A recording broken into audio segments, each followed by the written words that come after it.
ಖಾರವಾದ ಬಿಸಿ ಬಿಸಿಯಾದ ಡ್ರೈ ಗೋಬಿ ಈ ರೀತಿಯಲ್ಲಿ ರೆಡಿ ಮಾಡಿಕೊಂಡು ನಿಮ್ಮೊಂದಿಗೆ ಶೇರ್ ಮಾಡ್ತಾ ಇದ್ದೀನಿ. ಬಹಳ ಸುಲಭ ವಿಧಾನದಲ್ಲಿ ತೋರಿಸ್ಕೊಡ್ತಾ ಇದ್ದೀನಿ. ತಡ ಮಾಡದೆ ವಿಡಿಯೋ ಸ್ಟಾರ್ಟ್ ಮಾಡೋಣ. ನಮಸ್ತೆ ಎಲ್ಲರಿಗೂ, ಎಲ್ಲರನ್ನು ಸುಸಿಸ್ ಕಿಚನ್ಗೆ ಸ್ವಾಗತ ಮಾಡಿಕೊಂಡು ಇವತ್ತು ಅದ್ಭುತವಾದ ಅಡುಗೆ ಮಾಡ್ತಾ ಇದ್ದೀನಿ. ಬನ್ನಿ ಹೇಗೆ ಮಾಡೋದು ನೋಡೋಣ. ಡ್ರೈ ಗೋಬಿ ಮಾಡಲಿಕ್ಕೆ ತುಂಬ ದಿನಗಳ ಹಿಂದೆಯಿಂದನೂ ರಿಕ್ವೆಸ್ಟ್ ಇತ್ತು, ಮಾಡಿ ತೋರಿಸಿ ಮೇಡಮ್ ಅಂತ. ಇವತ್ತು ನಿಮ್ಮೊಂದಿಗೆ ಶೇರ್ ಮಾಡ್ತಾ ಇದ್ದೀನಿ. ಒಂದು ಅರ್ಧ ಕೆಜಿಯಷ್ಟು ಕಾಲಿಫ್ಲವರನ್ನು ತಗೊಂಡಿದ್ದೀನಿ. ಈ ರೀತಿಯಲ್ಲಿ ಕಟ್ ಮಾಡಿಕೊಳ್ಬೇಕು, ಮೀಡಿಯಮ್ ಸೈಜಲ್ಲಿ, ತುಂಬ ದಪ್ಪನೂ ಬೇಡ. ಇದನ್ನು ನೀರು ಆಲ್ರೆಡಿ ಬಿಸಿಗೆ ಇಟ್ಕೊಂಡಿದ್ದೀನಿ. ಉಪ್ಪು ಮತ್ತು ಅರಿಶಿನ ಹಾಕಿ ಒಂದು 5 ನಿಮಿಷ ಕುದಿಯುವ ನೀರಿಗೆ ಹಾಕಿ ತಗೊಳ್ಬೇಕು. ಈ ರೀತಿಯಲ್ಲಿ ಕಟ್ ಮಾಡಿಕೊಂಡು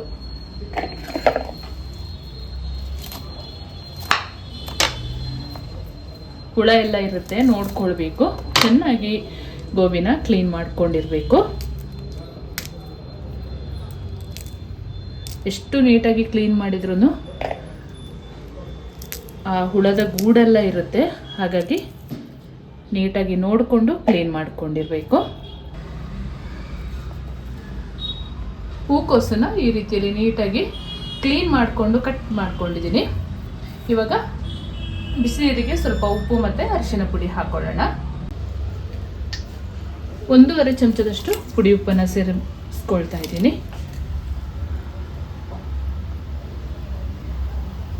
ಒಂದು ಅರ್ಧ ಚಮಚದಷ್ಟು ಹಳದಿ ಪೌಡರ್.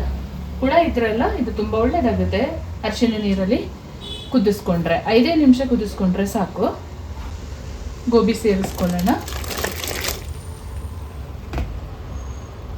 5 ನಿಮಿಷ ಅಷ್ಟೇ ಸಾಕು ಕುದಿಸ್ಕೊಳ್ಳೋದು.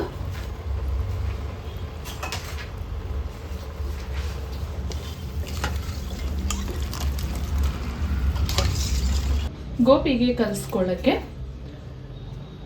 2 ಚಮಚದಷ್ಟು ಕಾಶ್ಮೀರಿ ಚಿಲ್ಲಿ ಪೌಡ್ರನ್ನು ಸೇರಿಸ್ಕೊಳ್ತಾ ಇದ್ದೀನಿ. ಒಂದು 3 ಚಮಚದಷ್ಟು ಕಾರ್ನ್ ಫ್ಲೋರ್, 2 ಚಮಚದಷ್ಟು ಮೈದಾ ಹಿಟ್ಟು, ರುಚಿಗೆ ತಕ್ಕಷ್ಟು ಉಪ್ಪು, ಸ್ವಲ್ಪ ಖಾರವಿದ್ದರೆ ಚೆನ್ನಾಗಾಗುತ್ತೆ, ಹಳದಿ ಪೌಡರ್, ಒಂದು ಅರ್ಧ ಚಮಚದಷ್ಟು ಅಜವೈನ ಸೇರಿಸ್ಕೊಳ್ತೀನಿ. ಸ್ವಲ್ಪ ಕ್ರಷ್ ಮಾಡಿ ಹಾಕೊಳ್ಬೇಕು. 1 ಚಮಚದಷ್ಟು ಪೆಪ್ಪರ್ ಪೌಡರ್, ಶುಂಠಿ ಬೆಳ್ಳುಳ್ಳಿ ಪೇಸ್ಟ್ 1 ಚಮಚ. ನೀಟಾಗಿ ಮಿಕ್ಸ್ ಮಾಡಿಕೊಳ್ಬೇಕು.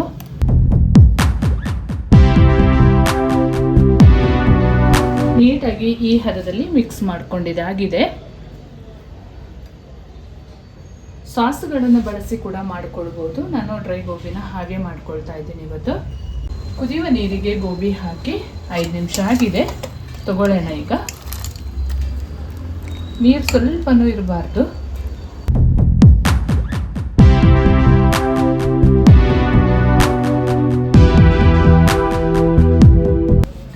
ಗೋಬಿಗೆ ಹಾಕೊಳ್ಳೋಕ್ಕೆ ಪುಡಿ ಏನು ರೆಡಿ ಮಾಡಿ ಇಟ್ಕೊಂಡಿದ್ವಿ, ಸ್ವಲ್ಪ ನೀರು ಹಾಕೊಂಡು ಗಟ್ಟಿಯಾಗಿ ಕಲಿಸ್ಕೊಳ್ಳೋಣ.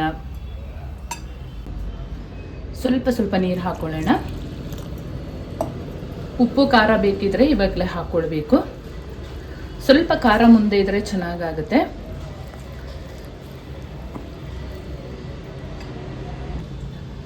ಗೋಬಿಗೆ ಹಿಟ್ಟು ಕಲಸಿಟ್ಟು 5 ನಿಮಿಷ ಆಗಿದೆ.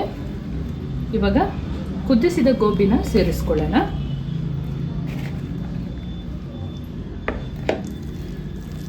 ಎಣ್ಣೆ ಆಲ್ರೆಡಿ ಕಾಯಕ್ಕೆ ಇಟ್ಕೊಂಡಿದ್ದೀನಿ.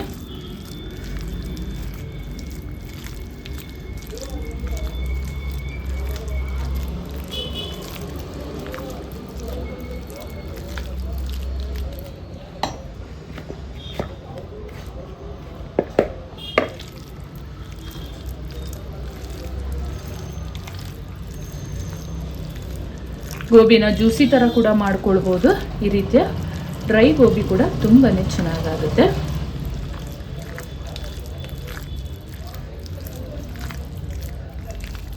ಫ್ರೈ ಮಾಡ್ಕೊಳ್ಳೋಣ. ಈಗ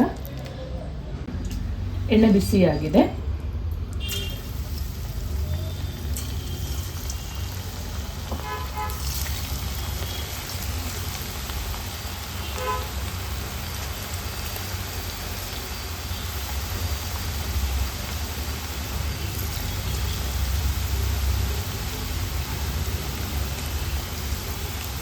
ಚೆನ್ನಾಗಿ ಕ್ರಿಸ್ಪಿಯಾಗಿ ಫ್ರೈ ಮಾಡಿಕೊಳ್ಬೇಕು.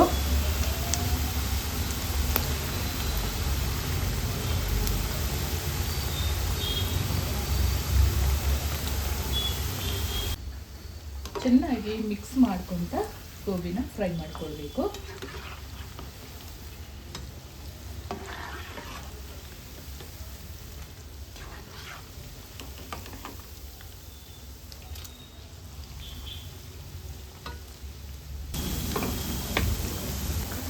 ಸೂಪರ್ ಆದ ಗೋಬಿ ಈ ರೀತಿಯಲ್ಲಿ ಕ್ರಿಸ್ಪಿಯಾಗಿ ರೆಡಿ ಮಾಡ್ಕೊಂಡಿರಬೇಕು. ಎಣ್ಣೆ ಚೆನ್ನಾಗಿ ಸೋರಿಸ್ಕೊಂಡು ತಗೊಳ್ಳೋಣ. ಈಗ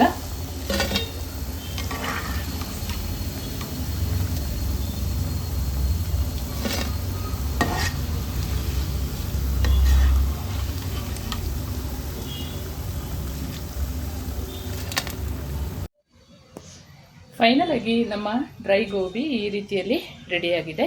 ಬಹಳ ಸುಲಭ ವಿಧಾನದಲ್ಲಿ ನಿಮಗೆ ತೋರಿಸ್ಕೊಟ್ಟಿದ್ದೀನಿ. ತುಂಬಾ ರುಚಿಯಾಗಿರುತ್ತೆ. ಒಮ್ಮೆ ಟ್ರೈ ಮಾಡಿ. ಸಾಸ್ ಮತ್ತು ಕಾರ್ನ್ಫ್ಲೋರ್ ಜೊತೆ ಕೂಡ ಮಿಕ್ಸ್ ಮಾಡಿ ಜ್ಯೂಸಿಯಾಗಿ ಕೂಡ ತಿನ್ಬೋದು, ಹಾಗೆ ಡ್ರೈ ಗೋಬಿ ಮಾಡಿಕೊಂಡು ಕೂಡ ತಿನ್ಬೋದು. ಅದು ಕೂಡ ತುಂಬಾ ರುಚಿ ಇರುತ್ತೆ. ನಮ್ಮ ಮನೆಯಲ್ಲಿ ಎಲ್ಲರೂ ಡ್ರೈ ಗೋಬಿ ಇಷ್ಟಪಡೋದ್ರಿಂದ ನಾನು ಕಾರ್ನ್ಫ್ಲೋರ್ ಮತ್ತು ಸಾಸ್ ಆ್ಯಡ್ ಮಾಡಿಲ್ಲ. ನಾನು ಮಾಡುವ ಅಡುಗೆಗಳು ನಿಮಗೆ ಇಷ್ಟ ಆಗ್ತಿದ್ರೆ ದಯಮಾಡಿ ಸಬ್ಸ್ಕ್ರೈಬ್ ಮಾಡಿಕೊಂಡು ನಿಮ್ಮ ಫ್ರೆಂಡ್ಸ್ ಆ್ಯಂಡ್ ಫ್ಯಾಮಿಲಿಗೆ ಹೆಚ್ಚು ಶೇರ್ ಮಾಡೋದನ್ನು ಮರಿಬೇಡಿ. ಹಾಗೆ ಲೈಕ್ ಮಾಡಿಕೊಂಡು ವಿಡಿಯೋ ವಾಚ್ ಮಾಡಿ. ಮುಂದೆ ಅದ್ಭುತವಾದ ಹೊಸ ಅಡುಗೆಯೊಂದಿಗೆ ನಿಮ್ಮನ್ನು ಭೇಟಿ ಮಾಡ್ತೀನಿ. ಅಲ್ಲಿವರೆಗೂ ತುಂಬ ಹೃದಯದ ಧನ್ಯವಾದಗಳು.